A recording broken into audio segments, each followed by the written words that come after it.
Qui fabrique les fake news, à part les États? Qui fabrique les fake news, à part les États? Et qui les propage, à part les journalistes, qui sont à la solde de tous les pouvoirs, qui leur lèchent les bottes, parce que, souvent, un peu d'autocensure, un peu parce que ces médias dépendent de la commande publique, et qu'il n'y a plus vraiment de contre-pouvoir. Le petit événement ou le non-événement s'est produit à la Pitié-Salpêtrière. Il y a plein de gens qui nous ont rappelé en disant ça s'est pas du tout passé comme ça, etc. On a réuni des images. Et effectivement, ça ne s'est pas du tout passé comme ça. Il y avait un groupe de gens qui étaient poursuivis, gazés, matraqués par la police, qui ont voulu s'échapper parce que moi je peux vous dire qu'hier, j'ai fait pas mal d'images devant la rotonde, etc. Et Étienne en est témoin. Quand on prend des gaz, c'est pas facile. Donc les gens voulaient échapper à ça. Il y avait des personnes âgées, etc. Effectivement, ils sont rentrés dans le parking de la Pitié-Salpêtrière. Vous savez pas où ils étaient. Hein. Ils ont monté les marches, un escalier. Puis il y a des gens qui ont publié finalement la vidéo. Ils sont derrière dans le service de réanimation, mais il n'y a pas du tout de panique. Et donc on a commencé à raconter une fable en disant que des gilets jaunes s'en étaient pris à une espèce de sanctuaire qui était l'hôpital, voulant forcer un service de réanimation, voulant pénétrer dans ce service, alors qu'il y avait des gens qui étaient entre la vie et la mort, etc. On nous a joué du violon, et donc les faits ont été battus en brèche, et M. Castaner, le ministre de l'Intérieur lui-même, a propagé, puis d'autres ministres, a propagé cette fake news, puisque c'est le mot à la mode avec le hashtag, et c'est tout à fait insupportable, parce que depuis que les gilets jaunes sont dans la rue, tous les jours, on fabrique des fausses informations. Un jour, ils sont antisémites, inscription Jugend, ou Stèle de Strasbourg, inscription Jugend. Le patron lui-même avait dit de Bagelstein que ce n'était pas vrai, que c'était la veille, que c'était pas sur le trajet. La Stèle de Strasbourg, c'est un engin qui a reculé la nuit, les caméras de vidéosurveillance, un type qui a pas trop fait attention, un ouvrier qui a reculé avec un crochet, qui a déplacé la stèle, etc., etc. Donc maintenant, ça suffit. Et moi, j'ai demandé, puisque mon compte Twitter avait été supprimé parce que j'avais publié des images qui avaient eu l'heure de déplaire, j'ai demandé, effectivement, officiellement à Twitter, et beaucoup de gens l'ont fait comme moi, de suspendre, enfin, en tout cas, j'ai signalé le compte de Monsieur Castaner pour propagation de fausses nouvelles, de rumeurs, en période électorale. Et moi, ça me fait pas trop rire, parce qu'on a affublé de tous les noms les gilets jaunes. Et donc ça, je tiens à le dire. Maintenant, ça suffit de manipuler l'information. À l'époque où on a des réseaux, des téléphones portables, et où l'information circule, il y avait des milliers de gens. C'est tout à fait irresponsable. On voit qu'ils sont peut-être le nouveau monde, mais ces gens ne peuvent même pas concevoir que ça va être éventé dans la journée. C'est tout à fait prodigieux.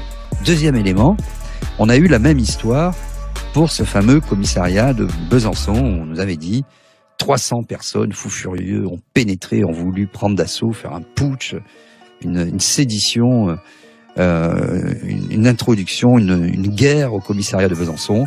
C'était également une fausse nouvelle. Il y a 10 personnes, 20 personnes qui ont fait un pas sur le parking du commissariat, et voilà ce qui s'est passé. Donc, vous le savez, Étienne, moi je suis retourné sur le terrain pour me battre contre ça. L'homme qui a vu l'homme, qui a vu l'homme, qui a vu l'homme, qui a vu l'ours. Des gens qui sont confortablement assis sur les plateaux de chaînes de télévision, dans les radios, qui ne sont jamais sur le terrain. Jamais. On les voit pas. Ils n'y sont pas. Pour certains, ils sont surtout les éditorialistes qui tweetent, qui ont des comptes certifiés et qui propagent des fausses nouvelles. Ils sont jamais sur le terrain. Et ils parlent de choses qu'ils ne connaissent pas, qu'ils n'ont pas vues eux-mêmes, que quelqu'un a entendu, a vu vaguement. Donc il y en a un qui tweet, l'autre le retweet entre 2 verres de rosé à la campagne. Et puis ensuite, ils reviennent le lendemain en disant « c'est scandaleux ». J'en ai vu un, je vais pas faire d'attaque ad hominem, qui dit « la démocratie est dans le coma quand on attaque un hôpital, c'est comme quand on attaquait les juifs, c'est comme quand on attaquait… » Maintenant, il faut arrêter avec ça. Et donc moi, je suis sur le terrain, je suis pas le seul, on est un certain nombre qui sont ciblés maintenant dans tous les actes, puisque les journalistes ou les gens qui sont sur le terrain, qui sont pas forcément journalistes professionnels et qui font des images et qui le font très bien, on les intimide, on leur pique leur matériel, on les met en garde à vue sans raison, sans explication valable, et d'ailleurs, ils sont relâchés sans charge retenue contre elles, avec souvent, dans 99% des cas, un simple rappel à la loi. Donc ça, il faut que ça s'arrête, et je pense qu'on a un certain nombre, David Dufresne, Rémi Buzine, moi-même, enfin, je vais pas tous les citer, on n'est pas très nombreux non plus, mais essayer de faire vivre cette autre vision des choses qui est issue du terrain. Alors, quand on est sur le terrain, on peut aussi dire des bêtises, ça nous arrive, parce qu'on peut-être parfois on prend pas suffisamment de recul, mais au moins on y est, puis on peut dire ce qu'on a vu. On n'est pas des complotistes ou des conspirationnistes.